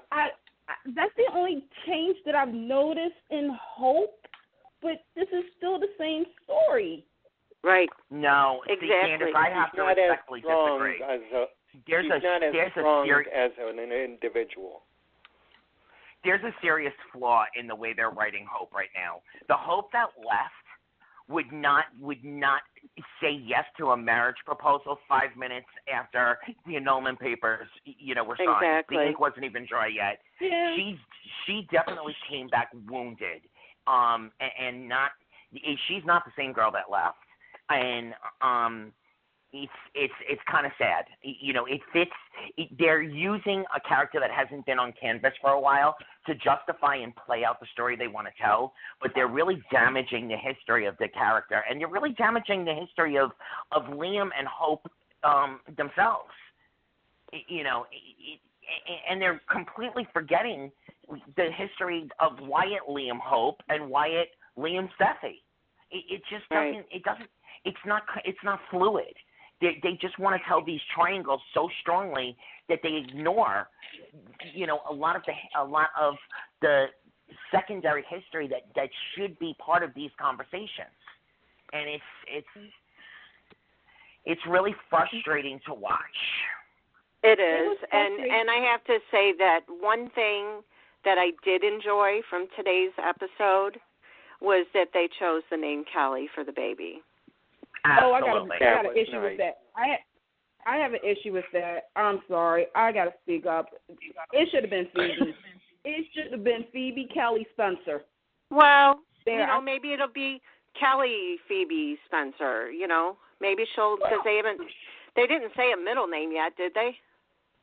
No, I did absolutely on the last show hope that they were going to choose Phoebe for the name, at least the middle name. Yeah. But yeah. I was kind of like, wait a minute. I was like, okay, so basically Steffi is using Liam's mom's name to try to get back with Liam. I'm like, Yeah. And that was that was like, are you serious? Like, honor your sister, your dead sister who you mourned, and at least connect. I mean, Phoebe is more connected to the show's history than Kelly. Right. Kelly Yeah, you know what, I kind of took it that way too, but then again, I still thought it was a nice gesture. It's a nice gesture, absolutely, but you know what? That's a very Taylor move. In that way, Steffi is just like her mom. Yeah. So, that's a good nod to history. As far as, it hits the sentimentality. That's exactly what Taylor would have done. So kudos to that one portion. And I have to repeat, kudos to Katie and Wyatt. I like when Katie is more aggressive than when she's victim. I know she's got all her Emmys for being victim, but she's so much better of an actress when she's got grit and aggression to play, in my personal opinion. Yeah. Yeah, I agree. I like her that way too. And it almost seems like, in a way, characters are not, like, they're the opposite of who they are. Like, Steffi was not always a whiny crybaby, like, she was strong. Like, she would stand her ground and punch Hope to the floor, and then Hope would be the one whiny crying, and I don't know. It's just we'll just have to play it by ear and see what happens. I mean, especially tomorrow. If tomorrow's the wedding, I don't know, because I just see last minute saying something like, Liam, do you take Hope to be your wife? And he'll say something like, well, Steffi, I have loved you forever. And what happened there? Pam, you honestly think Bold and Beautiful is going to write something like that? Like, let's be. Yes. I'm now. Yes. I've officially given up. I mean, it's sad. This is the sad part. The sad part is that what we fans think should happen on the show is so much better than what's actually happening on the show. And I hope they can do that. I would actually be like, what? He said what? Yep. Yeah. And that's where that would be a perfect cliffhanger. Yeah. It would. I mean, it would actually. The one thing. A bigger shock would be, I take you, Quinn. And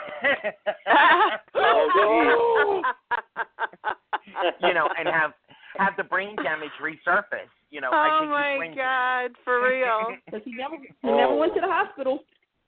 He never did. That would be funny. So, I think we pretty much wrapped up Bold, right? Anybody else have any comments? No? Okay. I did have one last comment. Okay. And the one thing when they brought Hope on with Kim Matula and all that, there was a standing thing. I always thought that Hope was more like Taylor and Steffi was a lot like Brooke. And now I don't see that so much. Right. Sure. That's why I said nobody is who they originally were when they started out. I mean, I know people change, but these are kind of drastic changes. So. Yeah, and the shocking thing is there hasn't been a major writing shakeup to kind of account for all this. So it's like you have to wonder to yourself, what's going on in that writing room? Where are the history boards and the storyboards when they're plotting these dialogues out? But moving right along, Pam, where are we going next? Well, this is a question I want to ask you guys because there's a lot to talk about on GH that's going to me, take longer than 15 minutes. Do we want to hold off on Y&R or do we want to touch on that? Because we've only got 30 minutes left.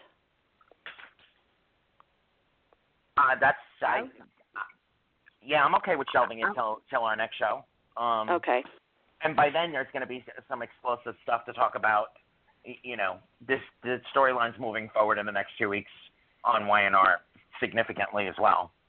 Yeah, I mean, I have quite a few notes on Y&R, and that's why I think it's going to take longer than 15 minutes. So, and same thing with GH. So I think that let's do GH, and then we'll do Y&R next show, so that way we can touch on all of this stuff plus what's happened. So let's start out with the Nurses' Ball, and I have to say I've always loved the opening number and Sonia Eddy or Epiphany. She can really sing and just brings chills, and also with Mark Anthony. Oh my God, why can't I think of his name? Mark Anthony Samuel. Thank you. Samuel. Yeah. Thank you. You know what I do in my mind? I think of Twitter names, so it's Marcus Art. You know, I'm trying to think of his name, and him and Epiphany just sing so well together. Yeah, they do. Absolutely. So the next thing I want to say is I like to see the dresses and pick my faves. And this year was Nina's red dress, and of course the 1,000 different dresses that Lucy wears. Who was your favorite? If you even looked at that. Well, for me, it's very hard. I have to take a snapshot and then magnify it and so on and so forth. My favorite, you know, every year I think that they do really well with Liz. So I always look to see what she's wearing. I'm told, because I didn't really do magnification on everyone, but I'm told that Maura West's Ava was interesting. So I'm kind of curious to what you guys think about her outfit. And also, everybody really did say that Nina shined. She looked absolutely stunning. Yeah. Her dress was amazing. I love Jordan. Jordan was pretty too.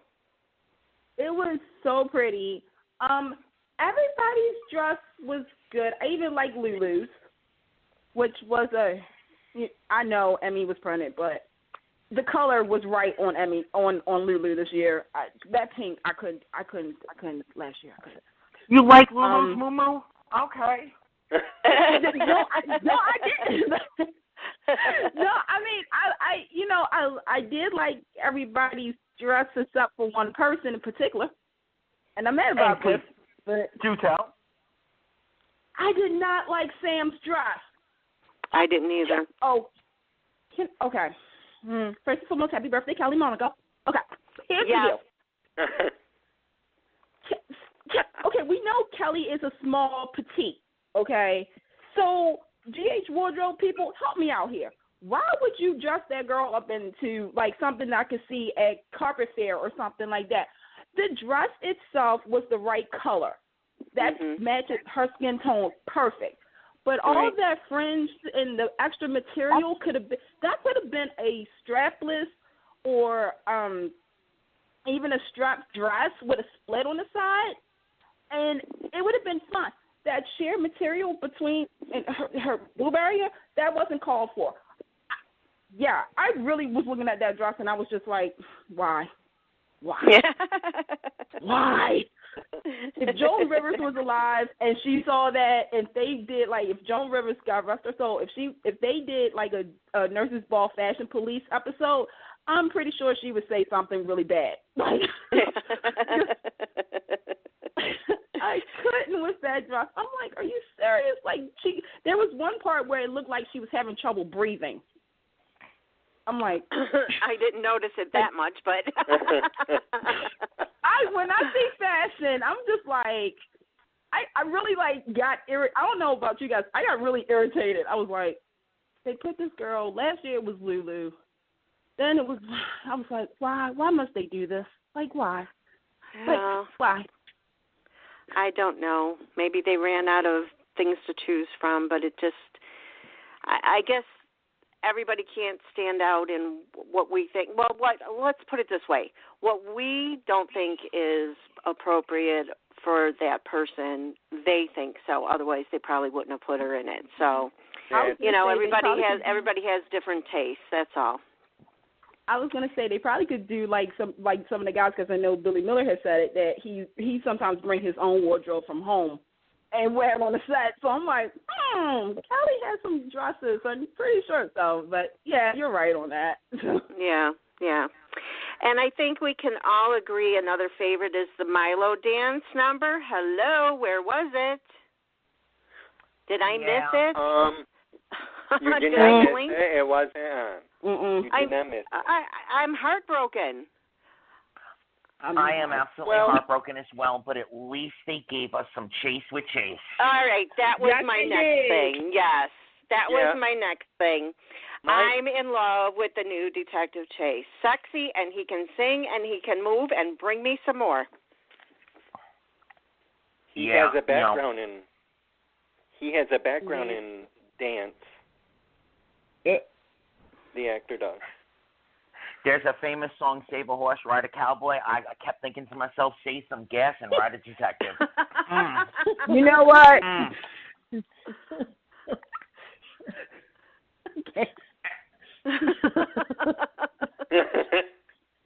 Leave it to Anthony. If you people could hear what that group chat was like last night, my eyeballs were rolling in my head. So, but I'm not going to go any further than that. I was there. We're on PH. You put me out with Jordi. You put me out with Jordi. So This is TMI. I couldn't go that far. Okay, so if we're going to stay on the sexy trip, or if we are going to stay on the sexy trip, I have never swooned over Curtis. Now, I recognize that is a chocolate bar that is definitely worth tasting, but I've never actually swooned over him. However, when he started his performance, I said, "Oh, who that man? Oh, where did he come from?" And then he got vulnerable and romantic, and I just about lost the rest of the cookies that I had left on my plate. I was so into.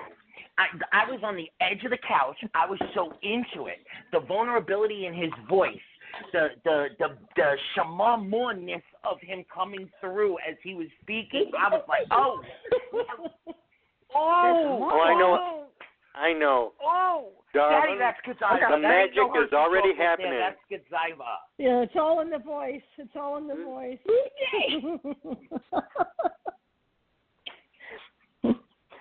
Oh my God. Candace, do you have the vapors? Yeah.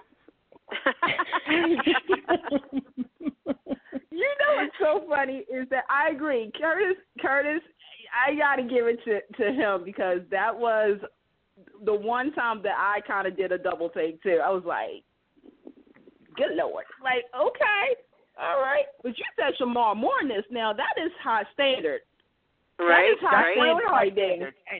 And I honestly think for that one piece of Curtis' performance, including the proposal, I think he deserves it. He went from Hershey to Godiva in that episode.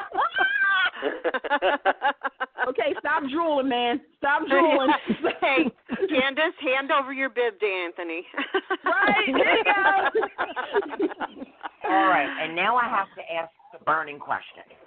How many tears did you shed when Sonny hopped up there and rescued his father? Are you kidding? Did you not see my tweet? Hello. I mean, come on. That was the best Anthony's now part. on Twitter. Yeah. Oh, yeah, that's right. Well, I put it on Facebook, too, and on Instagram, the same thing. We have listeners that don't follow us directly. It takes a lot for me to tear up, and I already was tearing up when Mike was up there by himself, but I was practically bawling by the time Sonny went up there with him. I mean, oh, my God. Do I hear an Emmy? You do. Mm-hmm. I don't know if I hear an Emmy for that real. He just definitely deserves it. No, Emmy, and I think an Emmy in general for the way Max Gale has portrayed this character in Sonny. Oh yeah, Maurice. Oh God, yes. Yeah, where's the Max down for me? I have said it the last two shows in a row, and I will state it yet again. I was completely wrong in my assessment at the beginning of the storyline. Max Gail has taken this to a level that has shocked me in the best possible way. I really am very proud of his performance. And it's subtle. It's not pounding us over the head. You know, when he's confused, it's not overblown cartoonish confusion. And it's he's nailed heartbreaking. He's got those expressions and the quiver in his voice to go along with the expression that just melts. And when Sonny hopped up there, Sonny has never and would never perform. So for him to break that last barrier for his father, especially with everything else going on right now, for him to recognize, you know, the deep need that his father had at that moment, that was amazing storytelling in a ball that relatively, to me, has been lackluster. Chase was amazing, Curtis was amazing, but to Nurse's Ball of old, it just was a little lackluster. Right. It was missing Emma performing. I was expecting Emma to perform. Milo, we got to go back. Yeah, Milo. Yep. Yeah. Well, here's my take on that. I think Chase answers the question, Milo who? No. Yeah. No. I gotta agree with that. I have to agree with you on that because you agree really with me? I agree with you on that because Chase is the new hot thing. This is how I looked at it. Chase is the new hot thing on the show. So yeah, they're gonna, you know, have him, you know, be the, you know, the sexy solo, you know, performer. I know we're used to the Magic Mike with the guys and stuff, but I look at it as this: who really could make up a Magic Mike team? You really don't have. I mean, it's don't have enough. You know what? That's true too. That's true. Oh, but yeah. Well, let me say something though. The daddy look right now is really resurging. If you got Roger, aka Mr. Franco, up there, I mean that boy looks good without a shirt on. Yeah. Representing. That's true.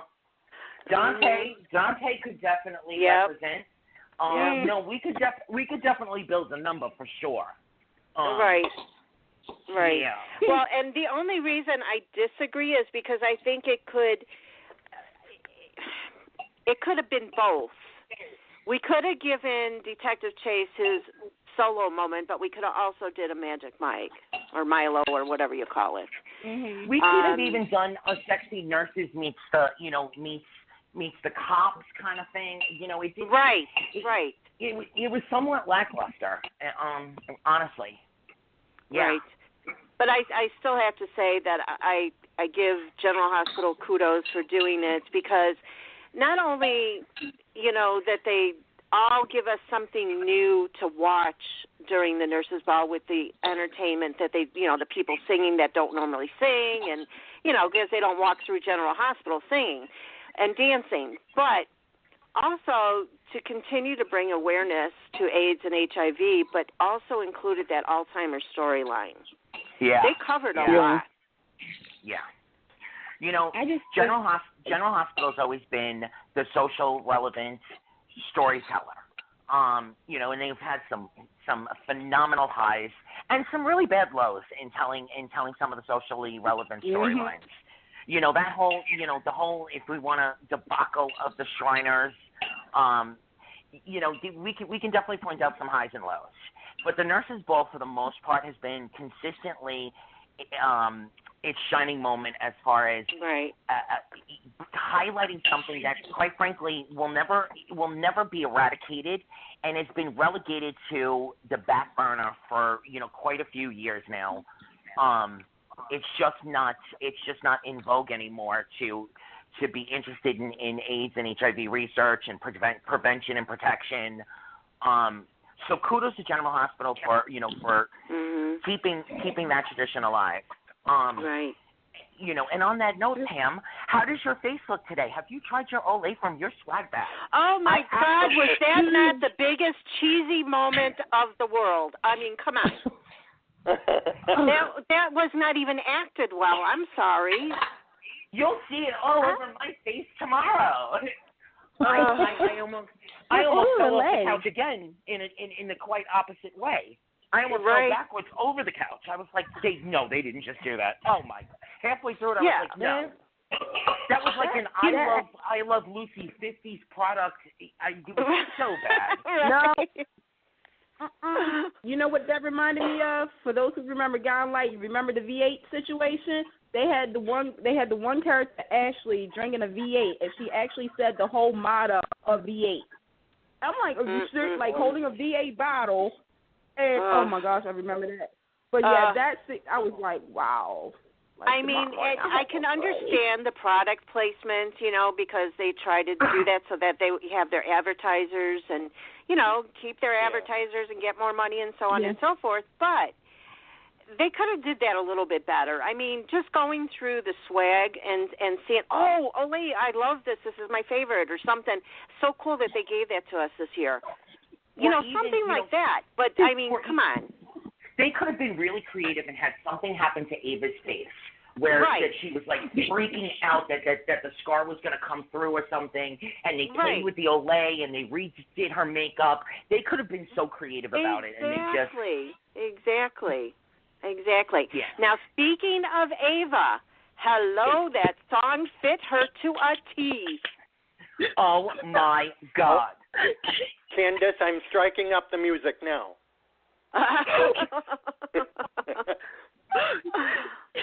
That Don't tell was me what to awesome. Say. Can I say I've been waiting seriously 14 years for Mara West to perform. I've been waiting since As the World Turns days, okay? I've been waiting. When I saw the promo for the Nurses Ball and I saw Mara in it, I'm like, no. I was like, don't do this to me. That performance was absolutely amazing. Took me to church. That was so good. I mean, at first I was like, Chase's performance was really good. I was like, yeah, okay, and then Sunny and I was like, yeah. Ava comes on and she just blows. There's no words. She stalked really no that words. stage. Yes. She stalked it, she built it, and then she tore it down. Yes, she did. Amen. I totally agree. She just blew me away.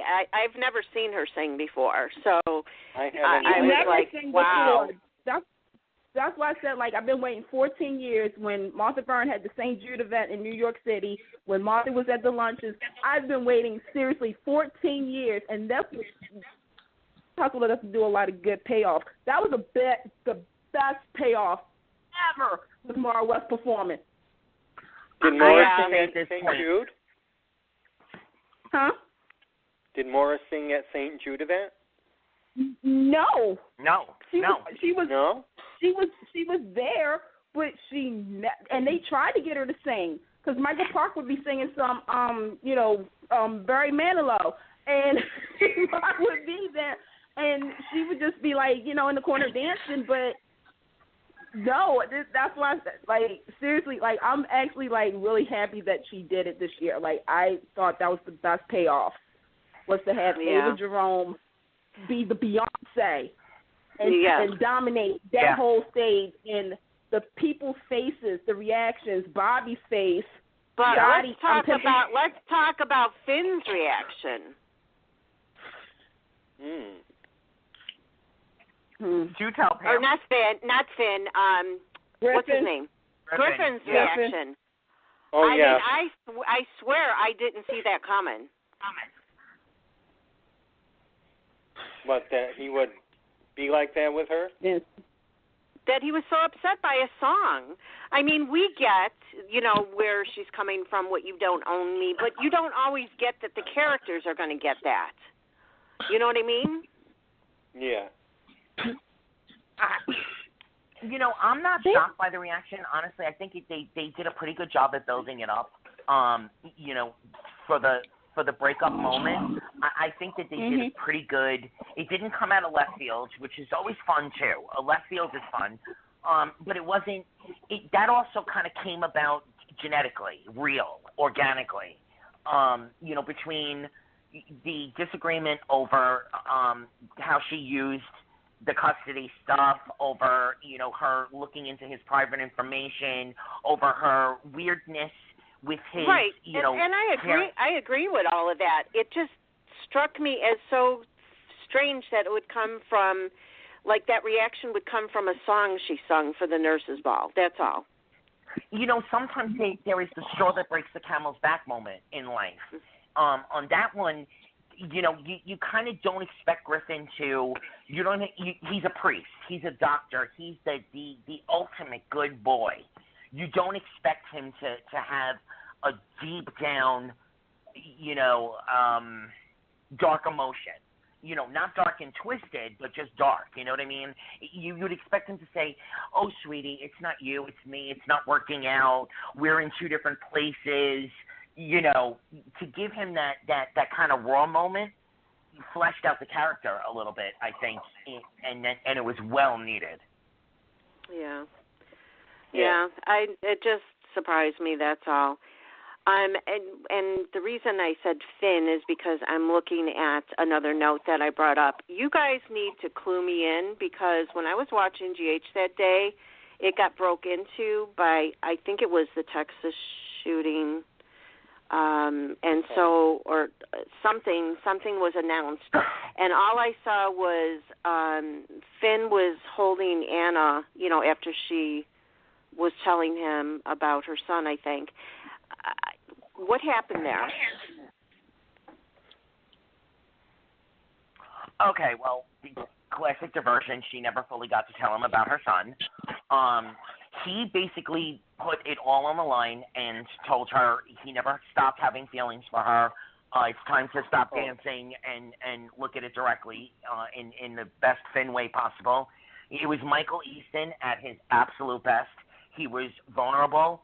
He was snarky in the like slightest way. Like they didn't get rid of Finn, but he let it all out, and it was very riveting in a romantic yet like, okay, this still isn't, you know, not working. That's not the right way, but it was it missed the romantic mark, but it hit every vulnerable mark.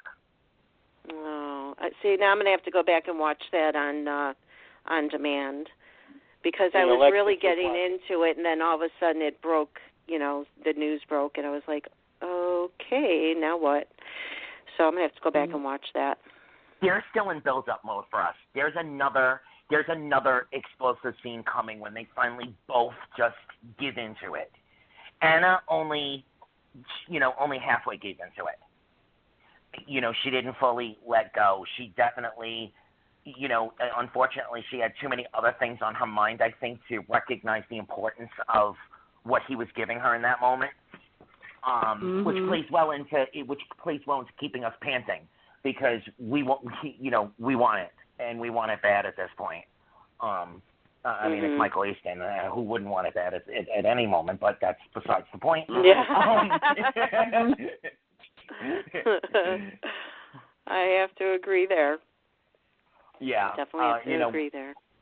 When that voice gets low and husky, and he's hurting, or he's scared, or, you know, any kind of vulnerability, when that voice goes low like that, it's like, that's Godiva too. That's white Godiva. That's white Godiva chocolate. Yes. Now, one other thing too that kind of, I don't know if I got distracted or what, but when Robert arrested Valentine, and he was in the police station, and everybody went to go look and, you know, find Heinrich and Anna and that, Valentine was talking to the cop and saying, you know, you can't keep me 'cause what? And then he was off. What happened? What did he say? That the cop let him go? That might have been when it broke into me too, because I don't remember that scene. Might have suffered a concussion because Jason had walloped him in the head with a gun.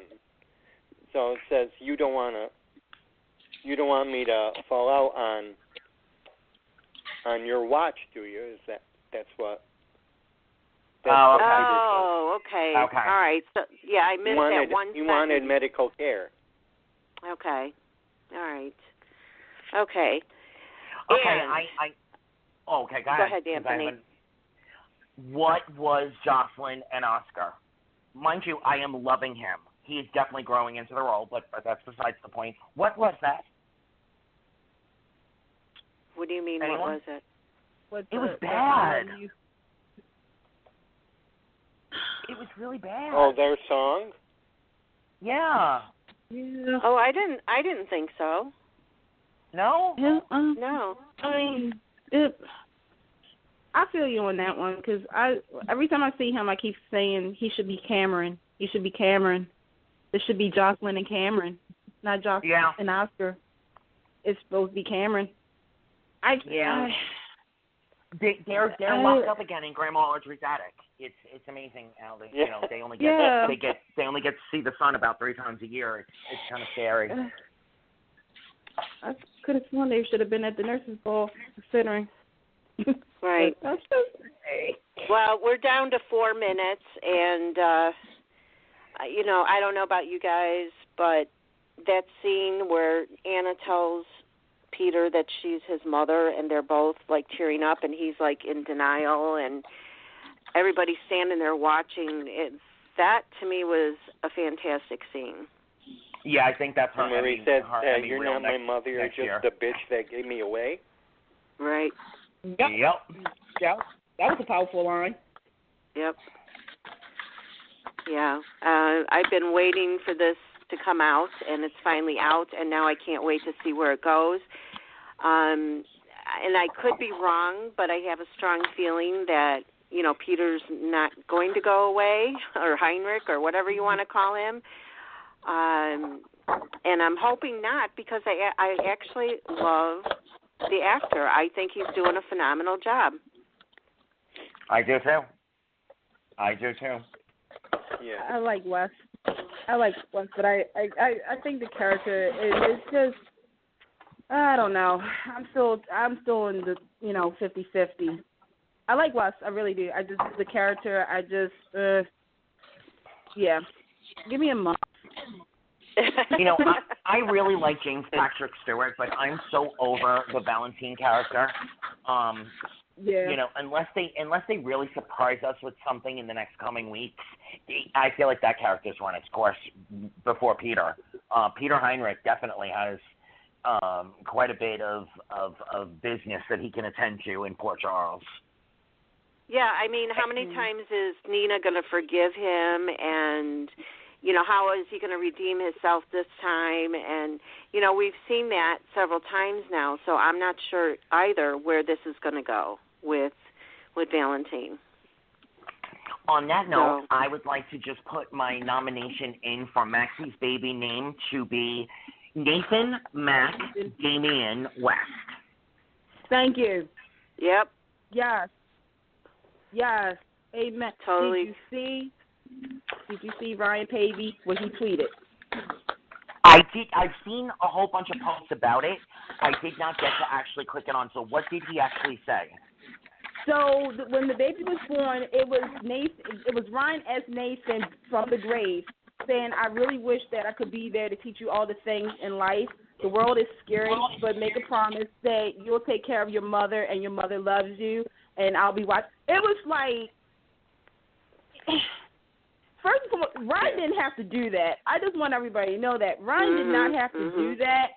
And when he did it, it was like, to all the Nathan and Maxie fans, that was like the emotional moment that should have been on TV. Right. Like have Nathan's ghost be there, right. or something. And yeah. I was like, okay, can we do a nomination for Ryan Payne? I was like, oh, she ain't on the show, but in spirit, he's on the show. But yeah, exactly. That was really like. I definitely recommend for everybody to go to Ryan Pavey's Twitter account and read what he wrote, because that, that just was like, okay. He made Twitter emotional tonight. Well, with that, we're going to have to end because we're down to seconds here. And I want to say thanks, everybody, for joining us tonight. To our listeners, be sure to check out Killer Island on Amazon or video on demand May 25th. And we'll be back again, is it June 14th, I believe, and we have more guests coming, and we're super excited about that. And everybody have a wonderful Memorial weekend. Stay safe and stay blessed. Hey. Thank you. God bless. Good night. Yeah, same, God bless everyone. same to you. All right. Good night, everybody. Night. Night. Go get some Godiva and stop and smell the roses. That's right. Get connected with Take Two Radio on Facebook or Twitter at Take Two Radio. For email updates on future shows, follow at Blog Talk Radio. For previous episodes, upcoming guests, and more, visit TakeTwoRadio.com.